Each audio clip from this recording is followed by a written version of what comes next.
السلام علیکم، کیسے ہیں آپ سب؟ امید ہے آپ سب خیریت سے ہوں گے۔ آج میں آپ کے لیے ایک اور بہت خوبصورت حدیث لے کے آئی ہوں۔ یقین کریں آپ کہتے ہوں گے کہ ہر بار یہ باجی کہتی ہیں کہ خوبصورت حدیثیں تو ساری خوبصورت ہوتی ہیں، لیکن کوئی ایسی ہوتی ہے نا جو یقین کریں سیدھا نا دل پہ جا کے ہٹ کرتی ہے۔ تو آج اسی طرح میں آپ کے لیے ایک اور حدیث لے کے آئی ہوں۔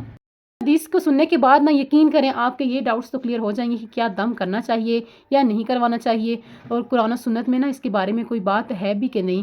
ہاں جی بالکل، حضرت یزید بن ابی عبید فرماتے ہیں کہ میں نے حضرت سلمہ رضی اللہ تعالیٰ عنہ کی پنڈلی پر زخم کا نشان دیکھا تو پوچھا، اے ابو مسلم یہ نشان کیا ہے؟ فرمایا یہ زخم تو مجھے غزوہ خیبر کے روز آیا تھا، لوگ تو یہ کہنے لگے تھے کہ سلمہ کا آخری وقت آن پہنچا ہے، لیکن میں حضور نبی اکرم سرور کونین رحمت للعالمین راحت العاشقین صلی اللہ علیہ وآلہ وسلم کی بارگاہ میں حاضر ہو گیا تو آپ صلی اللہ علیہ وآلہ وسلم نے اس زخم پر 3 مرتبہ، کتنی مرتبہ؟ 3 مرتبہ دم کیا، تو آج تک مجھے اس کے بعد کبھی کوئی تکلیف محسوس نہیں ہوئی۔ رواه البخاری۔